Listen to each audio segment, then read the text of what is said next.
Jaya Vishwapat Paramhamsa Pradibra Vinutaja Ashtokara Shaka Sri Sri Bhaktivedanta Srila Prabhupada ki jai, Grantaraj Srimad Bhagavatam ki jai, Nitai Gaur Premanandi. All glories to the assembled devotees. All glories to the assembled devotees. All glories to the assembled devotees. All glories to Sri Guru and Gauranga.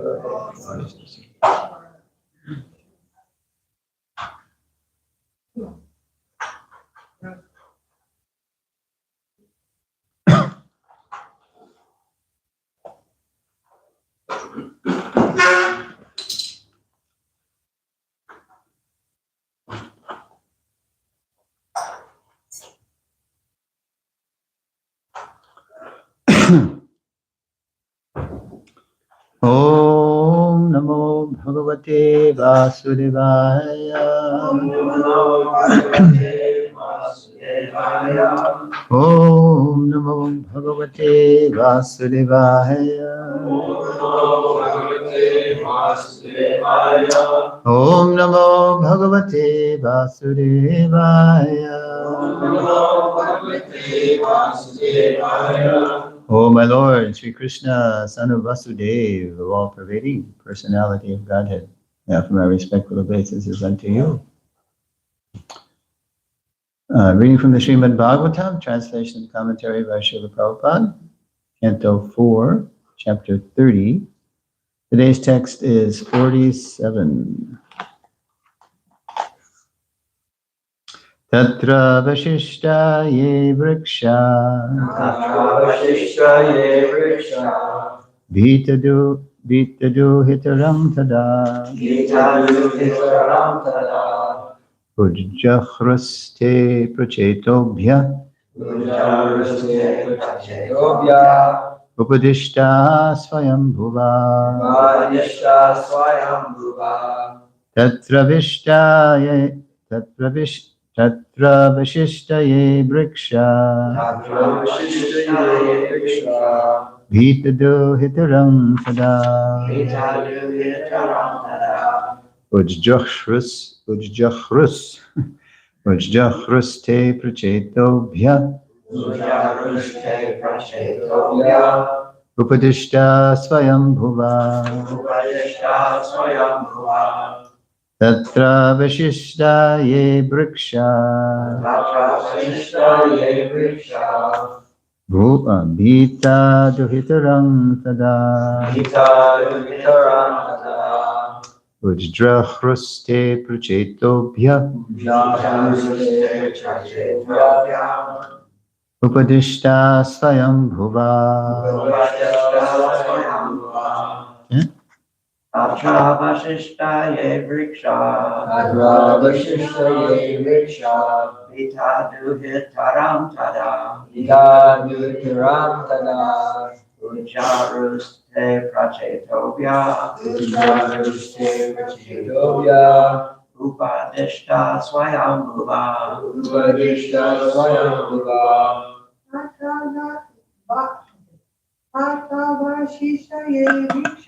Tatra Vashishtaye Vriksha Vita Duhitaram Pada Ujjaruste Prachetobhya Upadishta Swayambhuva Tatra Vashishtaye Vriksha Vita Duhitaram Tada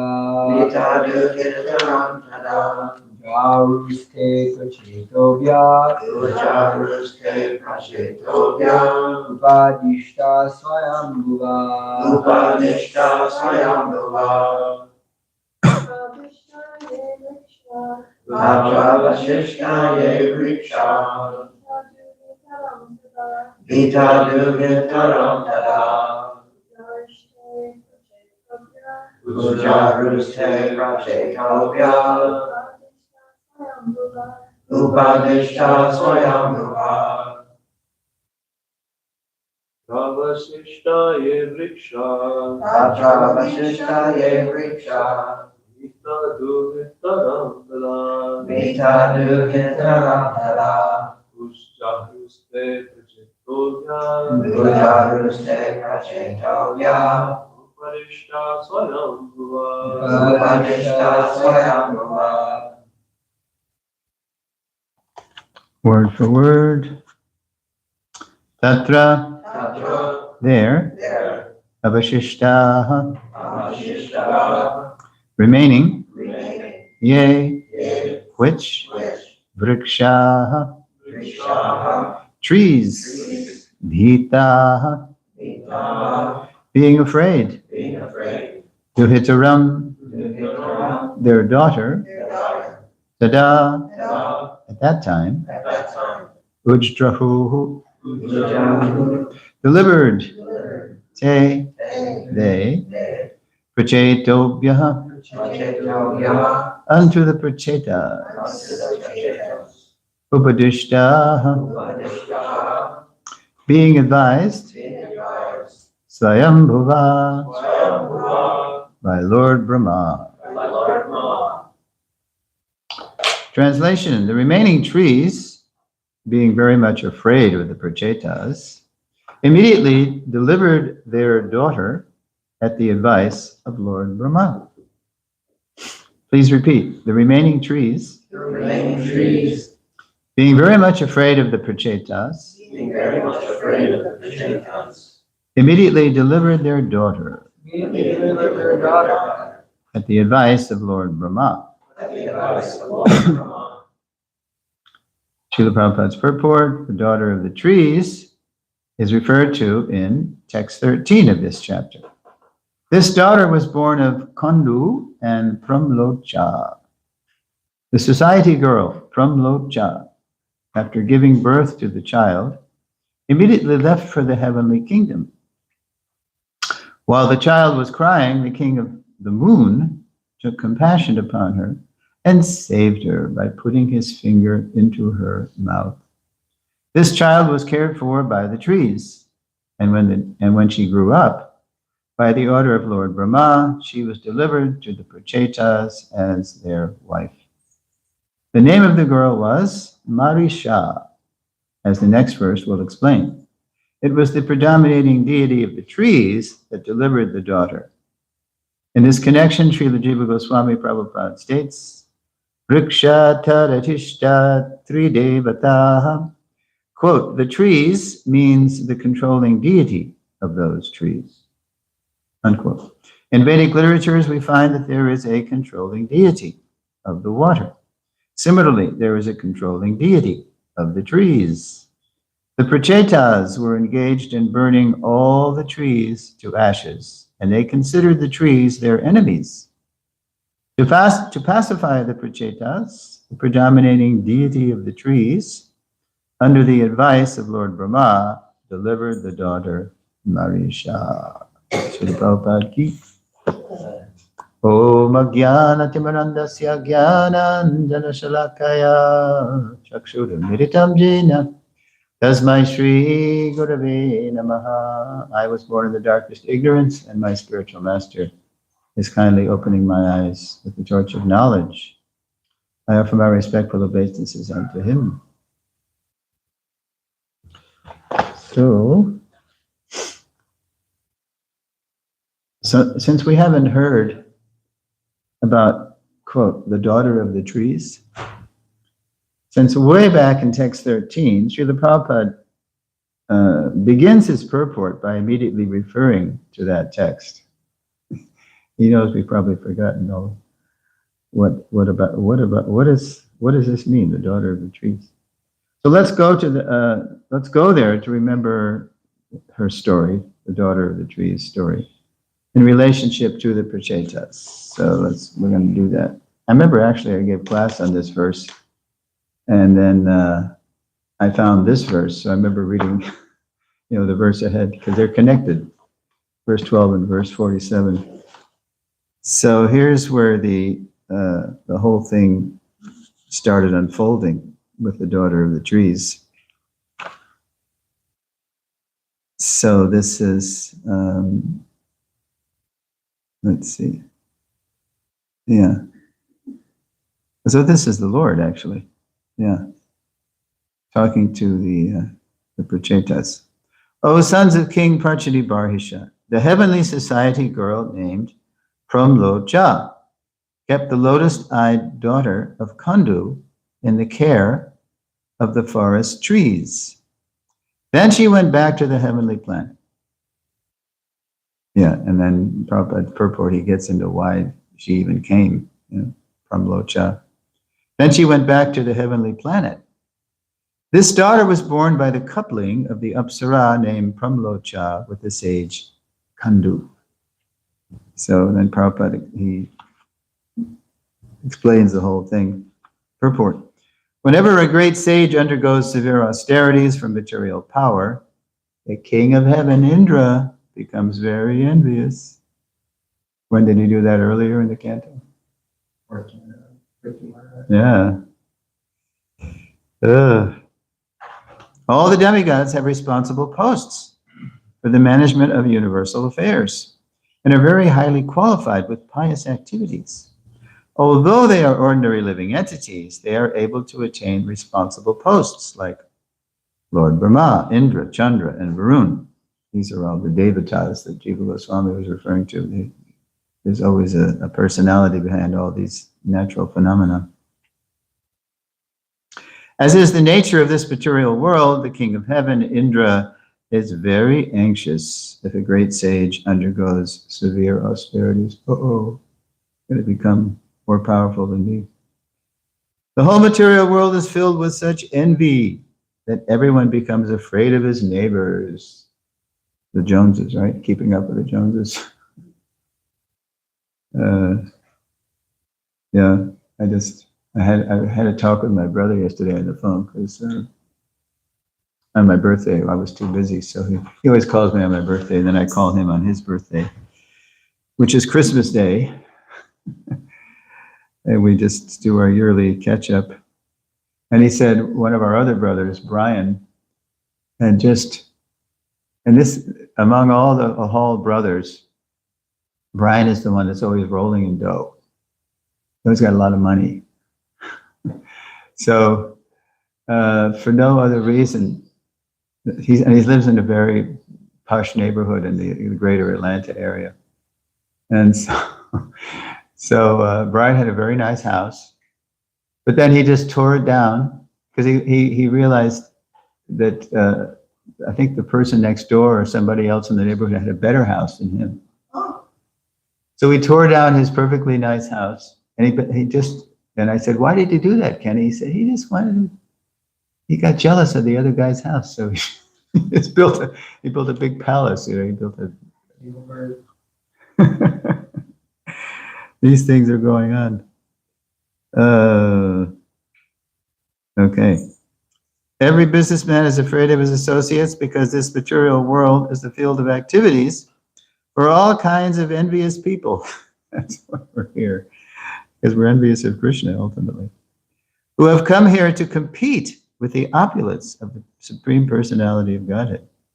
Thus, Indra was very much afraid of the severe austerities performed by the great sage Kandu. And he sent Pramlocha. So Indra, he sent one of these, it's like, who was it? Vishwamitra, yeah, Rasamuni, Menaka, and Shakuntala, it's the same idea. And he sent Pramlocha to break his vows and austerities. Oh, here it is. A similar incident took place in the case of Vishwamitra. From other incidents in the Shastras, it appears that Indra has always been envious. Yeah. And at the same time, he's a great responsible devotee, so both can be there. When King Prithu was celebrating various sacrifices, and here's what Kirtaneshwar mentioned, King Indra, sacrifices, outdoing Indra became very envious, and he disturbed King Prithu's sacrifice. This has already been discussed in previous, and Lord Brahma again had to intervene then too. This has already been discussed in previous chapters. Or was it Prithu intervened to stop. No, Prithu was the one doing the sacrifices. I guess it was Brahma. Brahma came down and the Lord came down. And then, yeah, right. Okay. This has already been discussed in previous chapters. King Indra became successful in breaking the vow of the great sage Kandu. Wow. Who became attracted by the beauty of the heavenly society girl Pramlocha. He's a great sage, but he also got attracted by a heavenly girl. And begot a female child. This child is described herein as lotus-eyed and very beautiful. Being thus successful in her mission, so they had a child, but she had her only reason to mate with this earth guy was because she was on a mission, right, from Indra. So she just skated, even though it was her own daughter. Pramlocha returned to the heavenly planets, leaving the newborn child to the care of the trees. Fortunately, the trees accepted the child and agreed to raise her. Okay, so that's the backstory to that.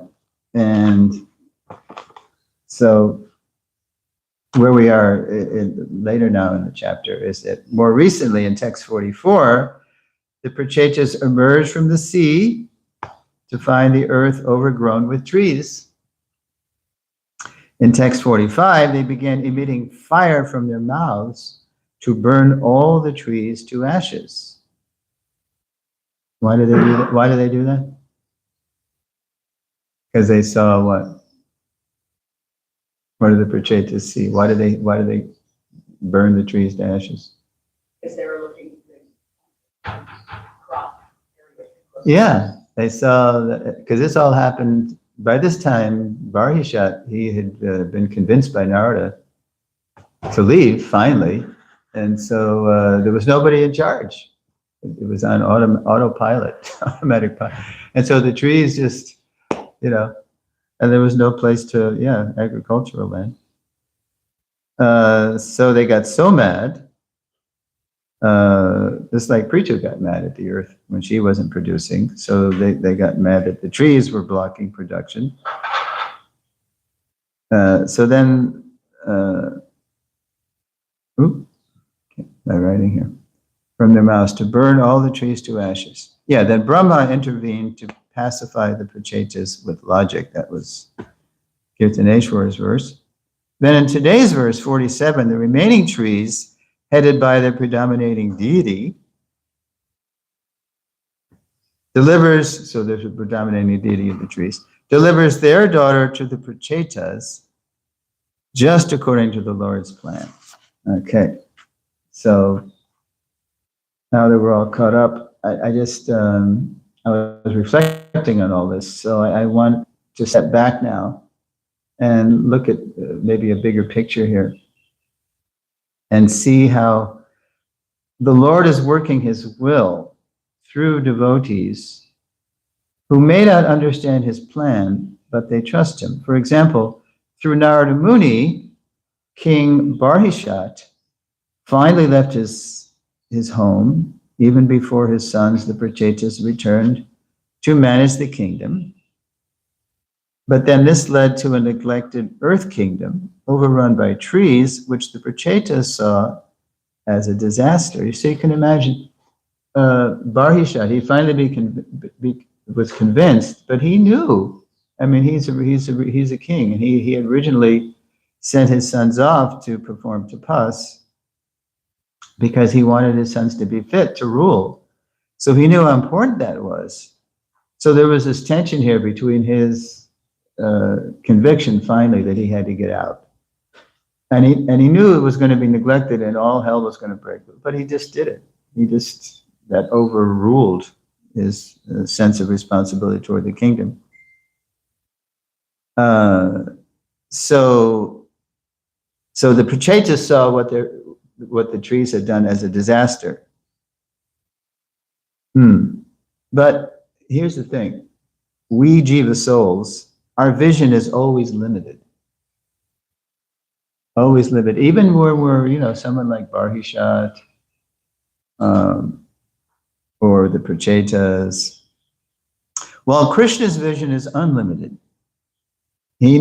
Krishna's vision stretches, like our vision might stretch to, the next week, the next month, the next year, the next whatever.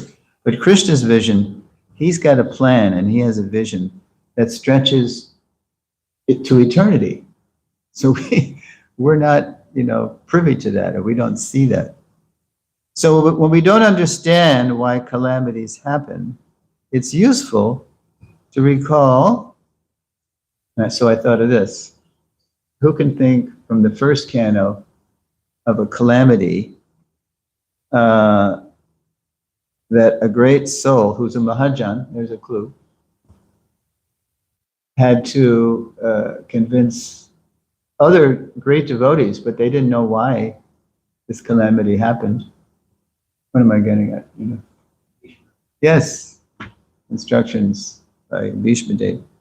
It's useful to recall, when we don't understand why calamities happen, it's useful to recall the instructions of grandfather Bhishma, who explained to Yudhisthira, all the Pandavas, why the Kurukshetra war had to happen. Specifically, in the first canto, it's the 9th chapter, and it's text 14 through 17.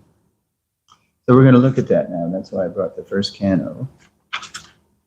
And it's really a great reminder of the Lord's plan. So you remember there's probably a nice painting too. But anyway, you've seen the painting of Krishna too, and all the Pandavas gathered around Bhishma Dev at the time of his passing, and he's lying in a bed of arrows, and by Krishna's arrangement, even Krishna couldn't convince Yudhisthira that this war was worth it. So they went out to Kurukshetra, and then Yudhisthira is like, why? Just so I can be the king? This is terrible. 640 million people died in 18 days, 64 crore in 18 days, the greatest bloodbath in the history of the world. So, why? So finally, from text 14 to 17, Bhishma Dev is given the definitive answer, Mahajan Bhishma. In my opinion, this is all due to, anybody remember? Inevitable time, under whose control everyone and every planet is carried, just as the clouds are carried by the wind. This was inevitable. And of course, we're going to get to whose time. Time is Krishna. Purport. There is control by time all over the space within the universe, as there is control by time all over the planets. All the big gigantic planets, including the sun, are being controlled by the force of air, as the clouds are carried by the force of air. Similarly, the inevitable kala, or time, controls even the action of the air and other elements. Everything, therefore, is controlled by the supreme kala, a forceful representation of the Lord within the material world. Krishna says, Kala Kalayatamaham. Among subduers, I am time. In the 10th chapter.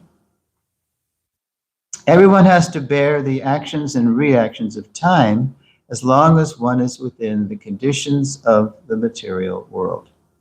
Yudhisthira should not think that he had committed sins in his previous birth and is suffering the consequence. He was thinking, oh, what have I done? This is terrible.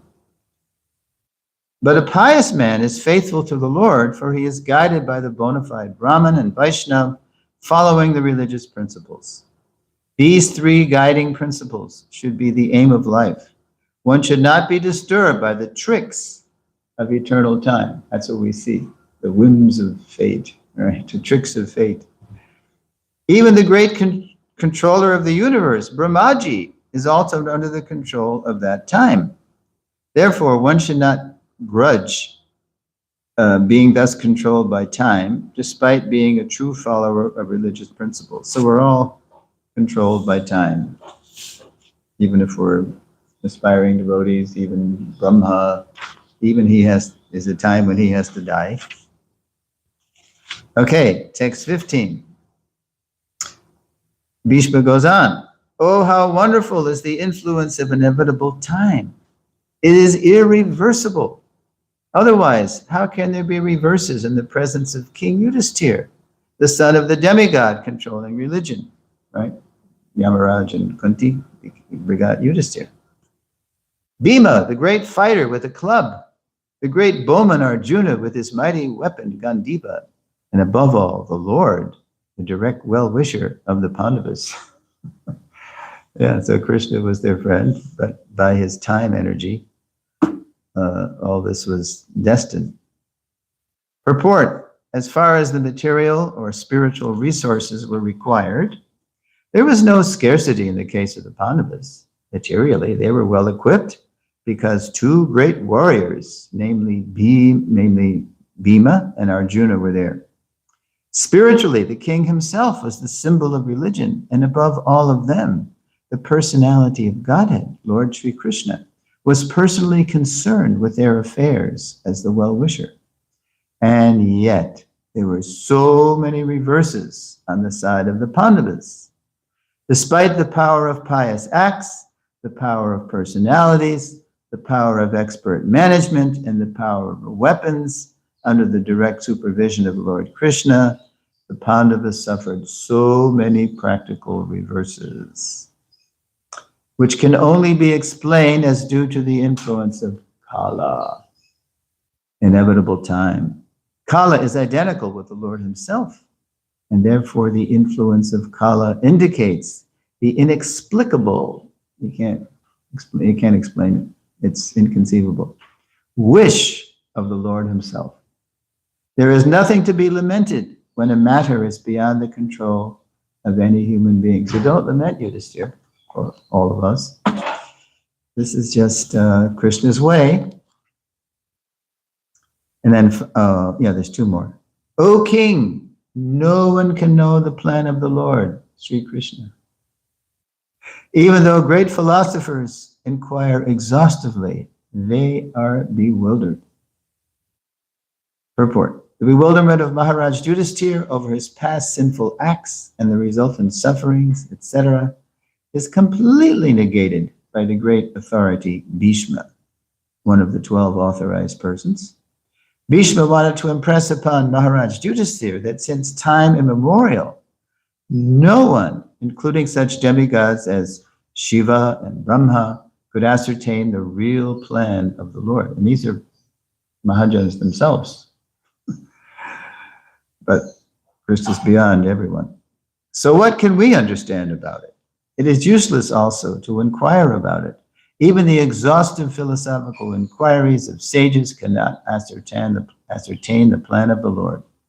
The best policy is simply to abide by the orders of the Lord without argument.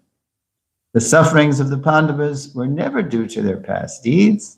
The Lord had to execute the plan of establishing the kingdom of virtue. Krishna had to, he arranged. He round up all the bad guys on one side and all the good guys. And good guys were outnumbered, 11-8 Akshohinis, but Krishna was on their side, so they prevailed.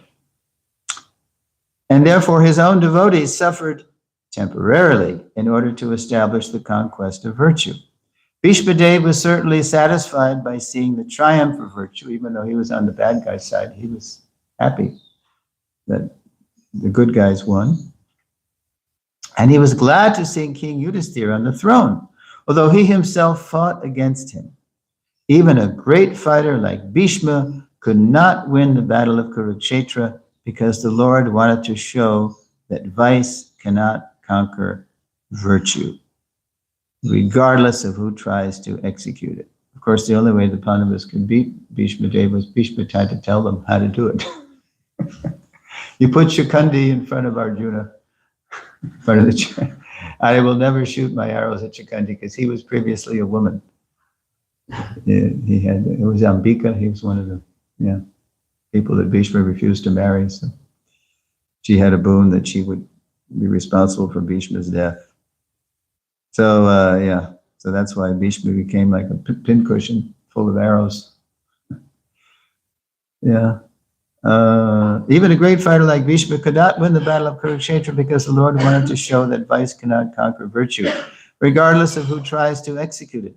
Bhishma Dev was a great devotee of the Lord, but he chose to fight against the Pandavas by the will of the Lord. Right? Because the Lord wanted to show that a fighter like Bhishma cannot win on the wrong side. So he had to, that was a real austerity, right? He had to fight for the bad guys. And then finally, here's the last, text 17. O best among the descendants of Bharat, Yudhisthira, I maintain, therefore, that all this is within the plan of the Lord.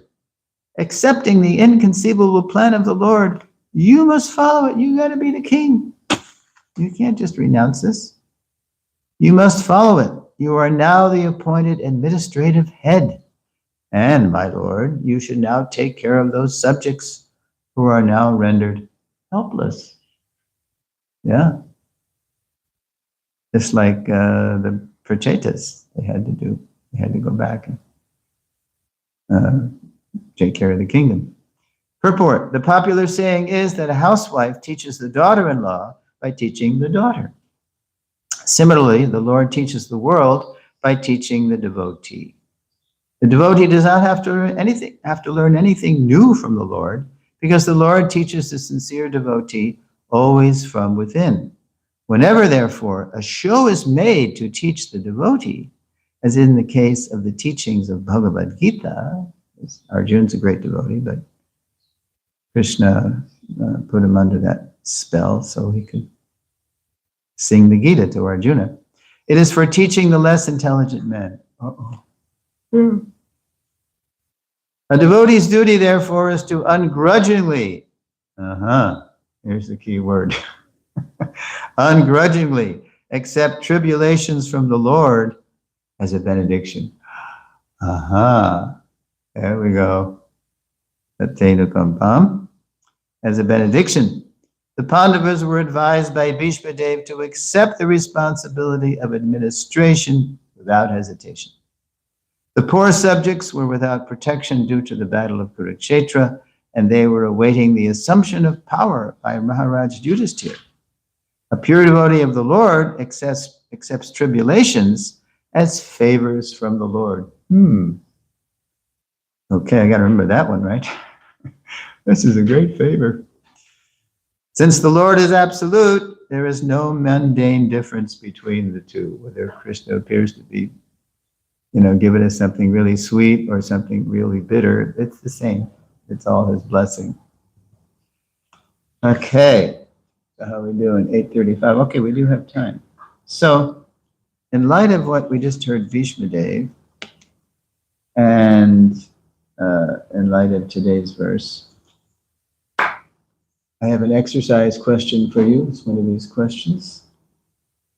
Who can recall a calamity in their life that they could not understand at the time? Why me, right? That's always it. Why me? Why me? But later realized that calamity was part of the Lord's plan to help you.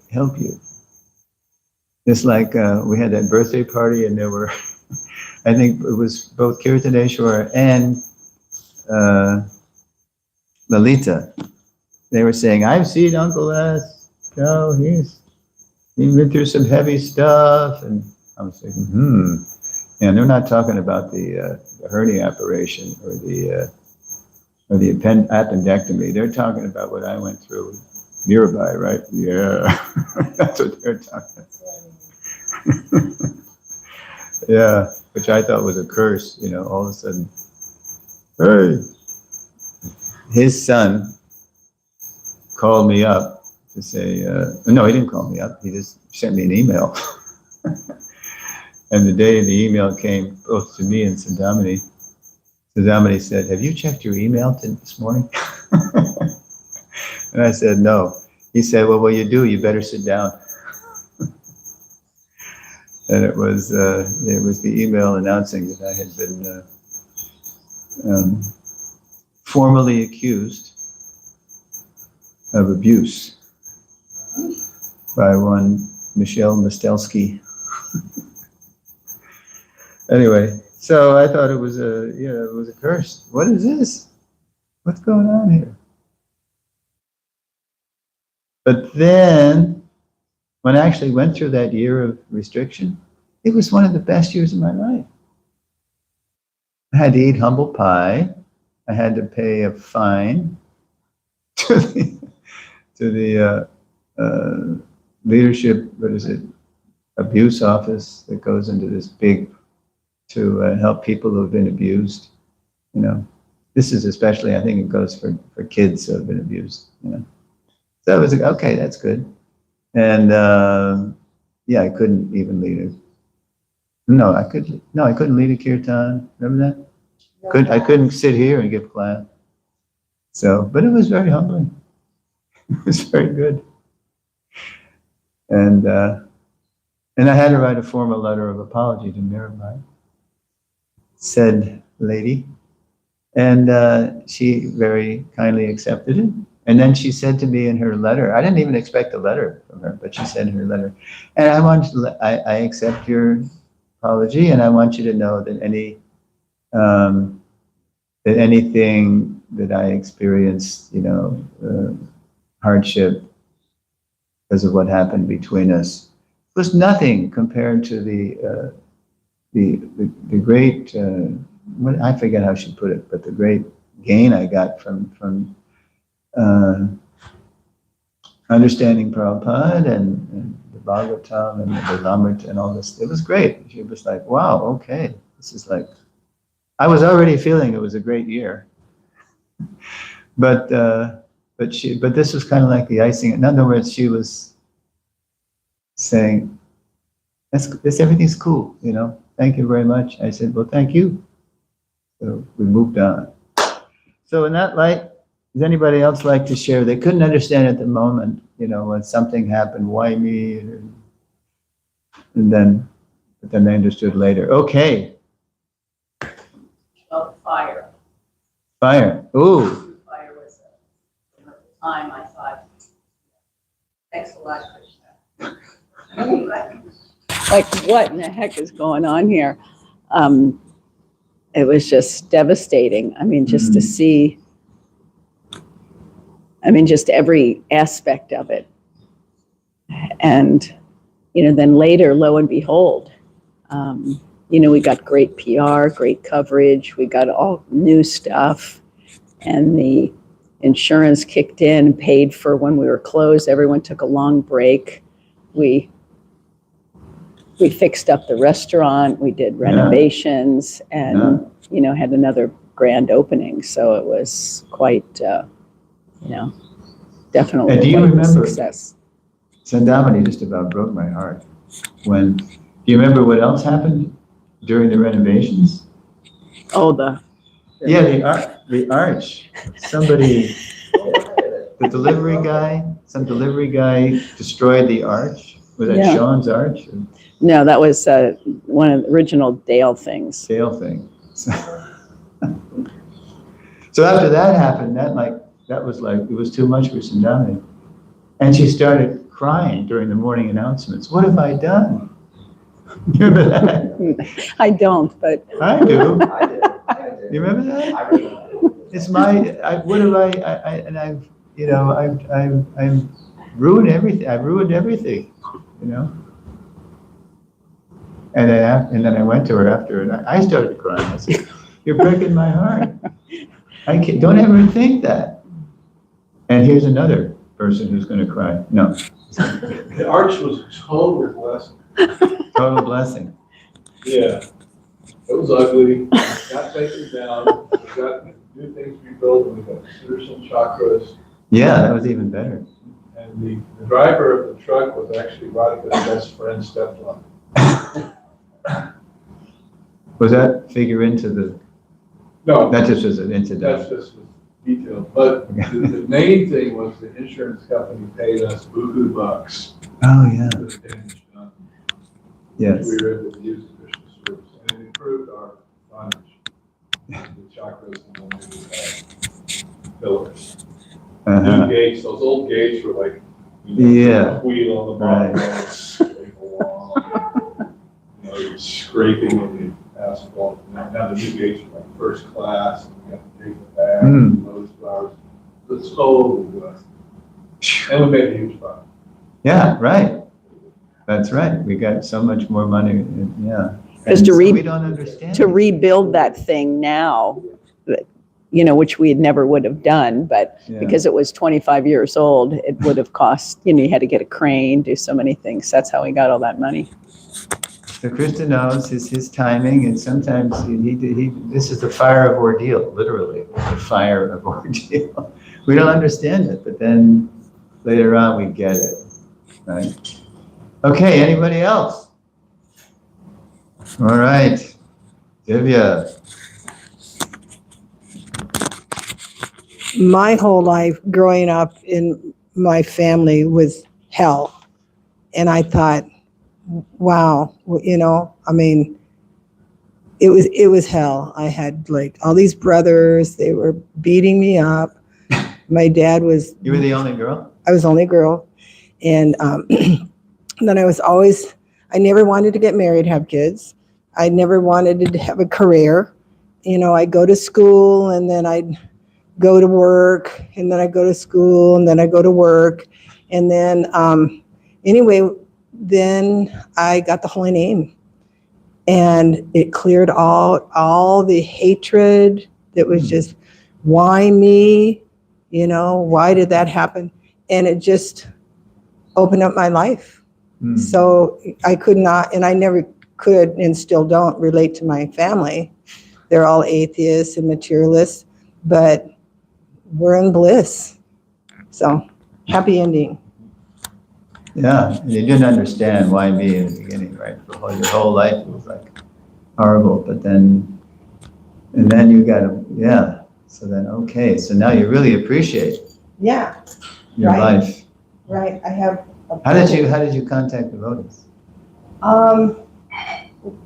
Well, I was living in Boulder, and then my boyfriend and I went up to Juneau, Alaska, made a whole bunch of money. We were camping out, and we were working in the restaurant, which was way high pay. We get, so I had like a couple $1,000, and so I took a break from work and school, and I signed up for free courses at the free school. And In Boulder? yeah, and Richard Fifield was a blue devotee, and I took a fasting class, and I thought, because I could never control my tongue, and I grew up with diet pills. Dad was like, wanted, anyway, so I was his guinea pig on diet pills. But anyway, so I took a fasting class, and I thought, what do they say? Don't eat, But anyway, he was a blue devotee, and he preached God consciousness. And so we just walked around in Boulder, and he preached to me the whole time. Huh. And then he denied it later, but he said, woman isn't really mature or complete or whatever without having a child. So I got pregnant by him. I heard he was a rock star, so that was kind of, oh, okay. He wasn't my guru anymore. He was like, So anyway, but then I didn't want to be barefoot and pregnant.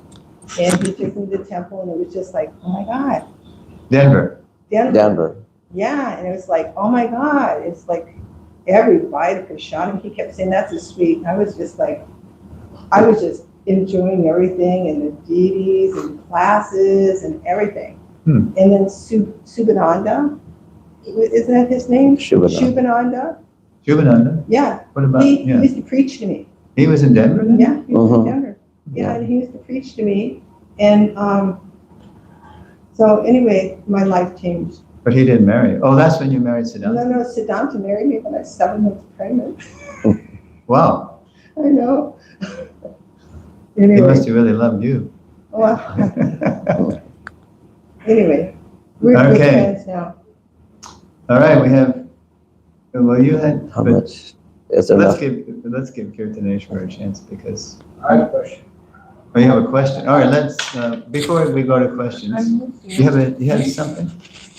Yeah, Okay. when we had the flood in Boulder in 2013, Oh, right. it Flood in destroyed, Boulder? Yeah, it destroyed both of our places. we were homeless. We were homeless. From the mountains, the water came? Yeah, it was, The dam broke up.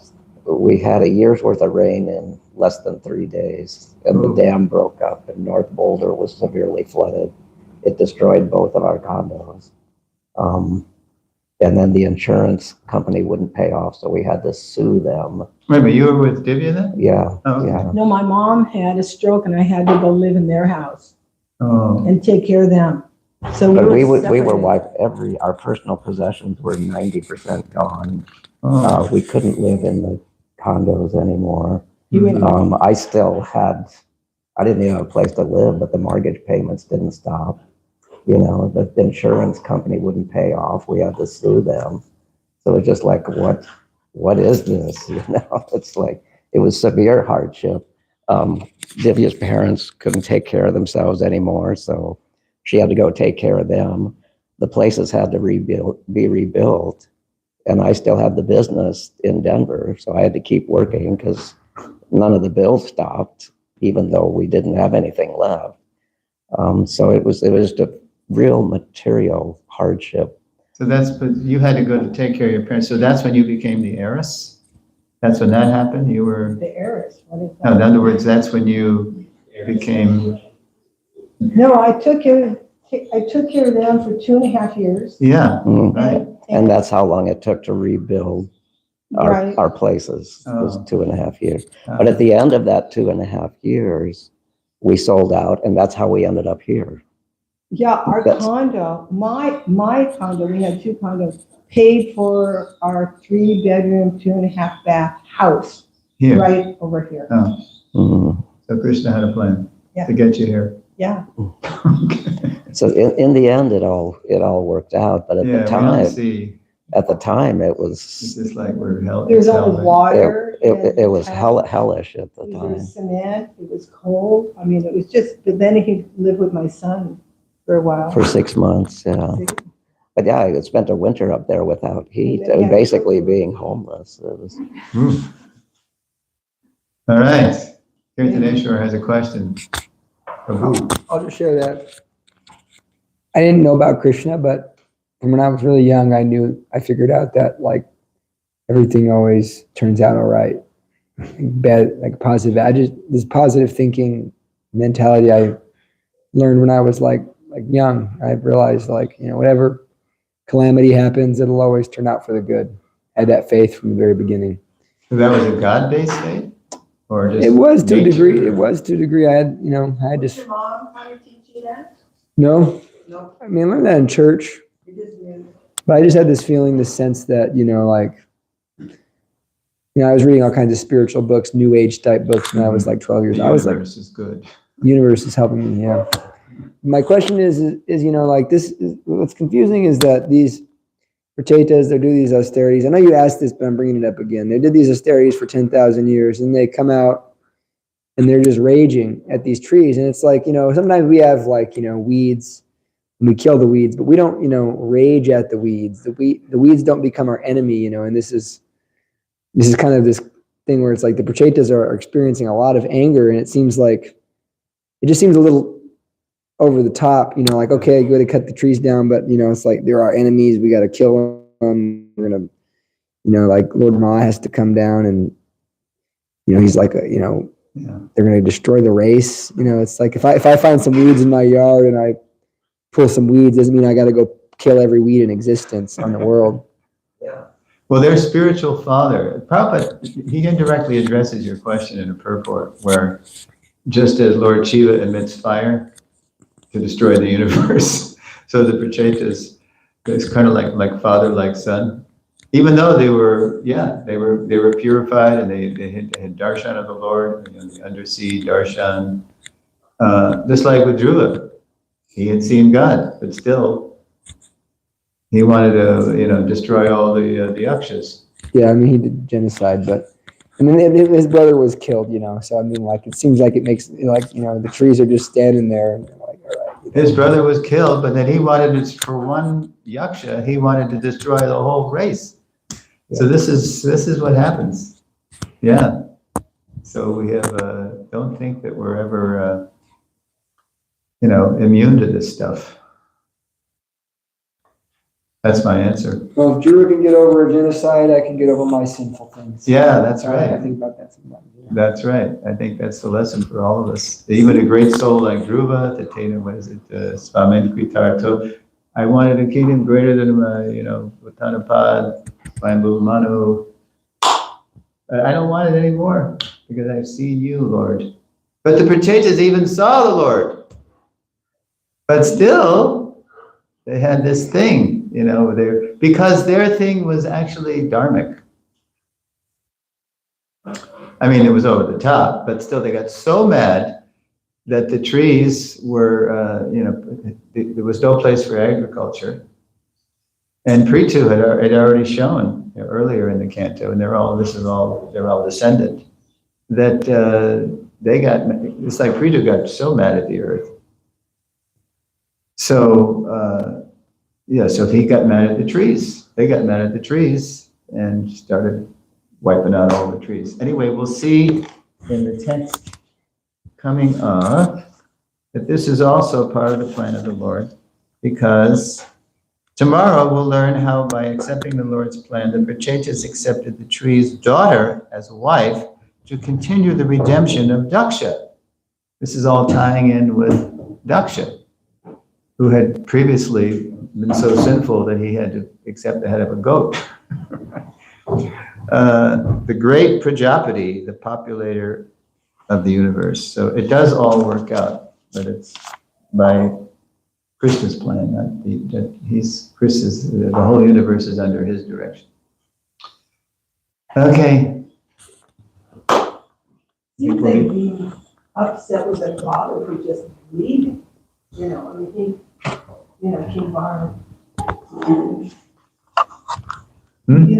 Narada told him to just renounce, and so the dad just kind of left. Yeah, he had this higher calling, he just to get out. Narada convinced him, no, right now, because you've been dragging your feet on this for eons.